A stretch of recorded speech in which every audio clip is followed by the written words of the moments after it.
नमस्कार, आपण पाहता हिरकणी न्यूज. हिरकणी न्यूज प्रत्येक क्षण ताज्या घडामोडी आणि महत्त्वाच्या प्रत्येक बातमीसाठी नेहमी तत्पर. चिपरी येथे 24 वर्षीय विवाहितेची जाळून निर्गुण हत्या. सासरच्या मंडळींवर गंभीर संशय. जयसिंगपूर पोलिसात गुन्हा दाखल. चिपरी तालुका शिरोळ जिल्हा कोल्हापूर येथे 24 वर्षीय विवाहित महिला कोमल किशोर आवळे हिची जाळून हत्या करण्यात आल्याची अत्यंत धक्कादायक, संतापजनक आणि मन हेलावून टाकणारी घटना समोर आली आहे. या अमानुष घटनेने संपूर्ण शिरोळ तालुक्यात खळबळ उडाली असून महिलांच्या सुरक्षिततेबाबत गंभीर प्रश्नचिन्ह निर्माण झाला आहे. या प्रकरणी जयसिंगपूर पोलीस ठाण्यात गुन्हा दाखल करण्यात आला असून पोलीस निरीक्षक सत्यवान हाके यांच्या मार्गदर्शनाखाली सखोल बहुआयामी तपास सुरू आहे. प्रथमदर्शनी तपासात मयत कोमल आवळे हिच्या मृत्यूबाबत सासरच्या मंडळींची भूमिका संशयाच्या भोवऱ्यात सापडली. या घटनेप्रकरणी कोमलचे दीर अतुल पट्टू आवळे, सासू शोभा पट्टू आवळे तसेच जाऊबाई कोमल अतुल आवळे यांच्या विरोधात गंभीर संशय व्यक्त करण्यात आला. ही घटना अपघाताचा बनाव आहे की पूर्वनियोजित आणि थंड डोक्याने आखलेली हत्या याचा उलगडा करण्यासाठी पोलीस यंत्रणा कसून तपास करत आहे. पोस्टमॉर्टम अहवाल, साक्षीदारांचे जबाब, मोबाईल कॉल डिटेल्स व तांत्रिक पुरावे तपासात महत्त्वाची भूमिका बजावणार आहेत. दरम्यान अल्पवयीन संसारात पाऊल टाकलेल्या एका तरुण विवाहितेचा अशा क्रूर पद्धतीने मृत्यू होणं हे समाजाला हादरवून टाकणारे वास्तव्य असून या प्रकरणातील दोषींवर तात्काळ अटक करून कठोरातील कठोर कारवाई करण्यात यावी अशी तीव्र मागणी नागरिक, महिला संघटना व सामाजिक कार्यकर्त्यांकडून होत आहे. या घटनेनंतर चिपरी परिसरात भीती, संताप आणि तीव्र असंतोषाचे वातावरण पसरलं असून या प्रकरणाकडे संपूर्ण जिल्ह्याचे लक्ष लागलं आहे. पुढील तपास जयसिंगपूर पोलीस करीत आहेत. पहिले मम्मीनं नाही म्हटल्यावर त्यानं चप्पलनं तिला मारल्यानंतर 6:30 आम्हाला फोन आला. अशा नसं कोणी दिरानं फोन केला, अशा नसं तुमच्या कीर्तीनं करून घेतल्या. आम्ही 8 पर्यंत तिथे गेलो तर त्यांच्या घरातलं कोण नव्हतं. सासू नव्हती, सासरा नव्हता, दीर नव्हता, जाऊ नव्हती, नवरा नव्हता, कोण नव्हतं. चुलत दिरानं चुलत जावं आणून ऍडमिट केली तिथं. त्यांनी दोघंच आमच्या संगत शेवटपर्यंत राहिले होते. त्यांच्या घरात सासू आहे, सासरा आहे, दीर आहे, जाव आहे आणि नवरा आहे, एवढे होते. आणि तिला भाजल्यावर दुसऱ्यानं दवाखान्याला नेल्यावर तिने कुलूप घालून पळून गेले. ती भाजलंय का मारलंय तिला? जाळूनच मारल्या तिने तिला. ते पैसे माग तुझ्या इकडे म्हणून भांडत होता. पैसे माग काय? 500 रुपये माग. सारखं वारंवार पैसे मागायचा. काय काम करतोय तो? लाकडं झाडं कापते तो, झाडं कापते, दारू पितो. या सारखा वारंवार पैसे मागायचा. मग काम काय करतोय तो? लाकडं कापते, झाडं. लाकडाची. सासू घरात असत्या. सासूचा पण लय खूप तिला त्रास होतो. आता कोण नाही घरात? कोण नाही? कोण गेले? आहे की सासू आहे की बसल्या. दीर, नवरा आणि जाऊ पळून गेल्यात. आता रात्री पळूनच हा अजून नाहीतच. ती एकटीच घरात बसल्या, बाकी सगळे गेल्यात पळून. रातभर आम्ही दवाखान्यात बसलो होतो. आम्ही बसले तर कोणाला अजून तिने हजर केलं नाही. रातभर आम्ही दवाखान्यात आहे. मी, माझं मालक, नंदा, दोघी भाची, 2 भाच्या, भाचीचा नवरा, माझा पुतण्या, दीर, मामे. आम्ही 10 माणसं रातभर तिथे आहे. ह्यांच्यातलं दुसरं माणूस कोण नव्हतं. चुलत दीर आणि चुलत जाऊ दोघच होती. ती भावाने आम्ही सांभाळतो तिला. नवरा नाही तुमचं नाव काय? आता मी मावशी आहे तिची. मावशी. हा, मी ती भावच बघतोय. आमची भाऊज तिला लय सपोर्ट दिला. तिला पैसे लय दिलेत मी. त्याला विचाराने मागणी करून असं मारतो त्रास चप्पल मारला. या आम्ही दवाखान्यात गेल्यावर त्यांनी काय सांगितलं आम्हाला, एवढं काय झालेलं नाही, 55% भाजले. या काय होत नाही, बोलायला आल्या खडखडीत असं सांगितलं आम्हाला. नंतर डॉक्टर आले. डॉक्टरने सांगितलं तुमचं पेशंट 2 तासाचं आहे, जगत नाही, 85% भाजले गेला. आता काय करायचं? 95%. आम्हाला त्यासने मुलगीला आमच्या न्याय मिळवून पाहिजे. न्याय द्यायला पाहिजे आमच्या मुलगीला. हॅलो, तुमचं नाव सांगा.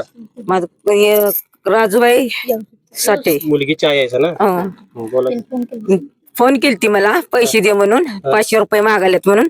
तर चप्पल हाणलं म्हणाली मला. मग मला काव आलाय म्हणती मम्मी. कुठं जाऊ काय म्हणाली. ये म्हणलं तरी पण तिनं आली नाही. घाल शिव्या दिलाय मला आणि ह्या पोरगीला. 6 वाजता तो फोन आला. 6:30 आता काय मम्मी करू नको मला फोन म्हणली तिनं. परत काय केलं नाही.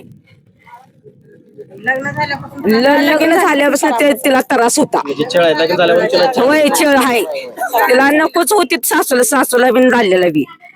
सासू पुढे काय बोलायचं दिरानं जावं सासून सासऱ्यानं हवान दिलत ठेवत नाहीत मारून टाकलं तसंच केलं त्याने दिरानं पाय नव्हतं पाय सगळं हे होतं दिर कपडे पाठवतात त्यांनी तिकडं उचाबर केलं नाहीत ते बी ग बसलो आम्ही असून तिकडं म्हणून ते बी चौकशी केलं नाही भांडण काढतील त्यावेळी आम्ही नवरा बायको दोघ जण यायचं 2-3 वेळा त्याची कंप्लेंट सुद्धा आम्ही दिल्या जयसिंगपूर पोलीस स्टेशनला कावड्यात पोलीस स्टेशन सारखं नुसतं भांडण काढलं नुसतं माराय कोयत्या शेट आणि कुऱ्हाडी शेट मारत नव्हती हाय बघा आता पुरावा आहे असंच मारायचं आणि मागच्या टाइम कोयत्यानं मारायला तेव्हा आम्हीच कोयता घेतलाय त्याच्या हातातला काढून विस्कावून आम्हीच कोयता घेतलाय त्याच्या हातातला साहेब सांगा पैसे द्यायचे लग्न झाल्यापासून पोरगीला जायचं आहे आणि सगळे त्रास करतात सगळे दीर जाऊ नवरा सासू आणि सारखं मारहाण करायचे पोरगीला सासरा दारू प्यायचा शिवाय द्यायचा असं धरला तिच्या हातील पडला दीर सुद्धा अंगावर जायचा मारायला दिरानं गाऊन पडायचं हाय का हात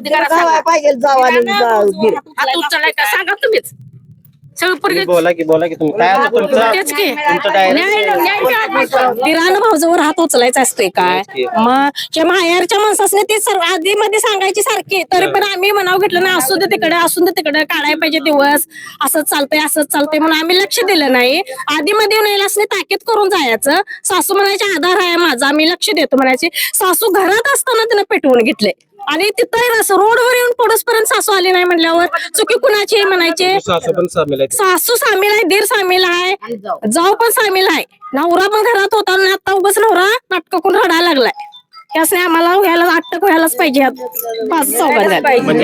न्यायला मिळायलाच पाहिजे ती तशी बहन करणारी आमची नाहीच आहे बहन ती लय प्रामाणिक बहन आहे हे असं जसं काम झालं तसं तर एक असं सगळे म्हणते ती झळ लागली ह्याला का झळ लागली नाही या जोडव्यांना का लागला का जोडव्यांना झळ लागली नाही तिला नाही मिळालाच पाहिजे ती माझी बहन तशी नाही माझी बहन कष्टात हे केलं लेखी नंतर असलेलं आहे गरीब होती आणि इथनं जाऊ तर तिथपर्यंत हे झालेली आहे तिथं बघा तुम्ही तिथं गावून ती काकडं तिने वगैरे फुटली तिथं बघा जाऊ आमचं खोटं वाटत आणि असेल कोण बोलणार आहे अहो तिनं जर जाळून घेतली असती तर इथं तेल ओतून घेतली असती हे सगळं तिचं जळलं असतं डोक्याची केस चांगले आहेत खालचं तळव चांगलं आहे मग कसं पेटवून घेतली मुलगीला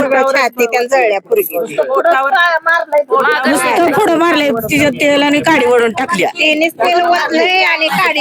काडी लावली बोला होय आमच्या पोरगीला न्याय मिळायला पाहिजे कोणच नव्हते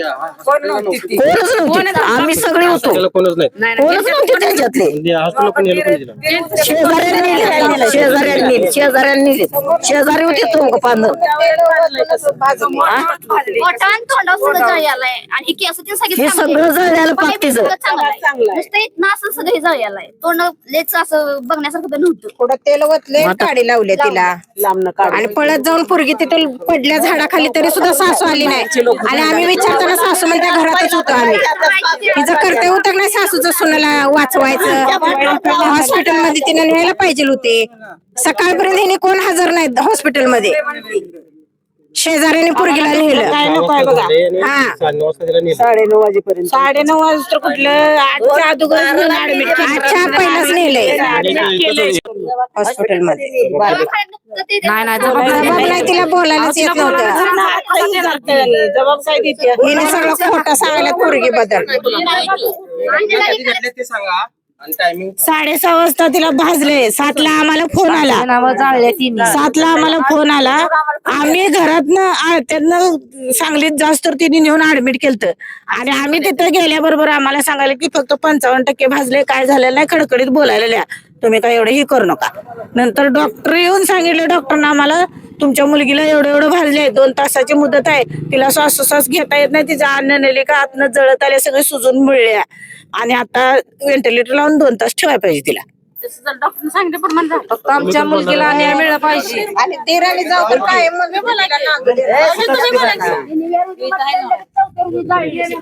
त्या दिवशी खोटा जबाब दिला तुमचं नाव काय संजय साठी तुम्ही कोण मुलगीचे भाऊ हा. काय झालं विषय काय विषय झाला तिथं नेलं हा. नेल्यावर म्हणजे आजूबाजूला नेले तिथं विषय झाला असा हा. मग शेजारी नेलं आणि विषय झाला असं की बाबा तिथं नेले मुलगी जाऊन बाहेर आली त्या शेजाऱ्याने तिला नेली घरात हा आणि घरातले कोण नव्हते हा. मग नेलेत तिथं विषय झाला. तिथे गेल्यावर आणलं का तिचं पूर्ण जळी आली होती. मग त्यामुळे डॉक्टरांनी सगळं सांगितलेलं की असा असा विषय झाला आणि हे झाले 95% भाजले आणि माहीत झाले. डायरेक्ट सांगितलं. माझं मत आहे फक्त न्याय मिळाला पाहिजे आम्हाला. बाकीचं काय विषय नाही. आणि त्याला फक्त समोर आणा आमच्या. बाकीचं काय नाही विषय. कायद्याचं काय असेल ते लावून त्यांना हे करा. माझं नाव राजीव शामराव साठे. आपल्या मुलगीचं कोण? मी तिचा भाऊ आहे. सर अशी भांडणं सारखी होत होती आणि प्रत्यक्षात आमची जी चुलती होती मामा होते यांनी हे घर सगळं जुळवून आणलं. परंतु ते लग्नापासून ते आतापर्यंत तिला सारखा मानसिक छळ, शारीरिक छळ, ते सासूबाईच्या अंगावर कुऱ्हाडीनं मारायला जायचं, प्रत्येक वेळी पैसे मागायचं, हे करायचं.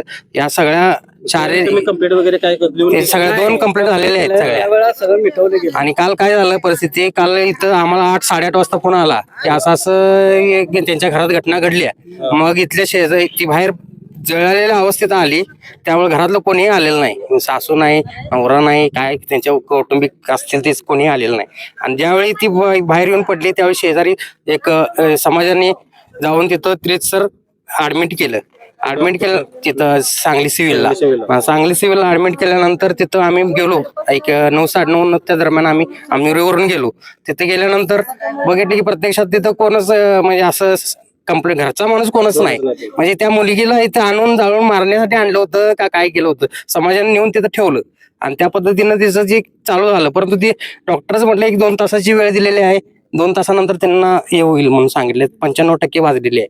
मग या अवस्थेत जर या माझ्या चुलतीला, माझ्या बहिणीला जर न्याय मिळत नसेल किंवा मामाला, आता इथं महाराष्ट्रात अशा कितीतरी घटना घडल्या असतील, या घटना घडू नयेत यासाठी आपण आता हे करूया. परंतु ह्या गोष्टीला आता न्याय मिळाला पाहिजे. या इथून आम्ही आता जयसिंगपूर पोलीस स्टेशनला सर फिर्याद देत आहे आणि त्या फिर्यादीची PI साहेबांनी यांनी न्याय कंप्लेंट निश्चित करून आम्हाला न्याय दिला पाहिजे. आम्हाला कायदा हातात घेता येत नाही का, आम्हाला कायद्याकडनंच न्याय मिळाला पाहिजे, कोर्टाकडनं न्याय मिळाला पाहिजे, ह्या आमची इच्छा आहे. आणि जे काय कोण तिथे ज्यामध्ये सामील होतील त्या सर्वांची नावं त्यांच्या मामाला सगळ्यांना माहिती आहेत. एवढंच.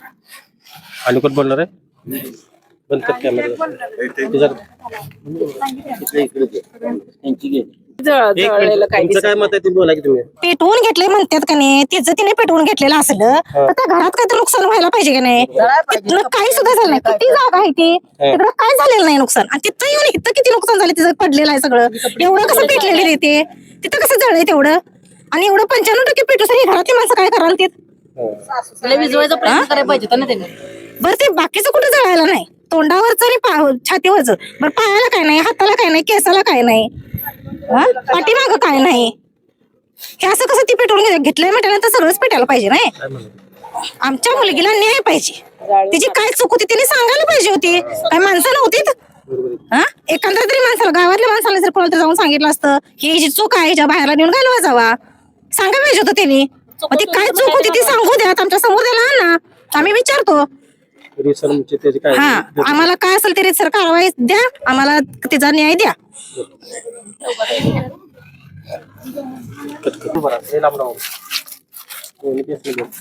सर काय म्हणतात म्हणजे पालको नको. जी काही नातेवाईकाची फिर्याद असेल त्याप्रमाणे आम्ही रीतसर फिर्याद नोंद करणार आणि तात्काळ त्यांचे जे नातेवाईकाचे जे म्हणणं आहे त्याप्रमाणे आम्ही तात्काळ आरोपी अटक करण्याची आम्ही तयारी करणार आहे. त्यामुळे ते आता पहिलं महत्वाचं काम आहे की आता यांची जी काय असेल ती तक्रार आहे ती लॉन्च करणं आणि तात्काळ दाखल करून त्याचे FIR नोंद करणं महत्वाचं आहे. त्यानंतर आपण जे काय ती पुढची कायदेशीर कारवाई. आता सगळं हेच सगळे थांबून आहे ना अगोदर, कारण नातेवाईकच घरात जायला तयार नाही. हा, आता सगळ्या गोष्टी आम्ही सगळंच आम्ही लगेच, कारण फिर्यादच लॉन्च नसल्यामुळे सगळ्या गोष्टी थांबवून आहेत. कारण इथं आपल्याला अगोदर कसं असतं की नातेवाईक तर मला एक विचारायचं, नातेवाईकांचं तुम्ही ऐकायला मान्य आहे, पण त्यांच्या घरात न ऐकता जे नातेवाईक जे बोलाले त्यांचं जे माता त्यांचा आक्रोश आहे काय मुलगीला मारले, त्या मुलगीला मारले त्याबद्दल तुम्ही बाबा खरोखर त्यांना लवकर त्याचे पंचनामा किंवा जे काही गुन्हा नोंद करणं, पंचनामा अगदी बरोबर आहे. तात्काळ जे त्यांचे भावना आहे त्यांच्याशी आम्ही सहमत आहे. तात्काळ त्यांच्यावर गुन्हा नोंद करण्यात येईल. त्याप्रमाणे जी काय कायदेशीर प्रक्रिया असेल, पंचनामा असेल किंवा अटक असेल, सगळ्या गोष्टी आम्ही तात्काळ करणार आहे. त्याबद्दल सर्वांनी निश्चिंत राहावे. चला. Bureau report, Hirkani news, Jaysingpur. आपल्या हिरकणी न्यूज चॅनलला लाईक करा, शेअर करा आणि सबस्क्राईब करायला विसरू नका. आणि रहा अपडेट.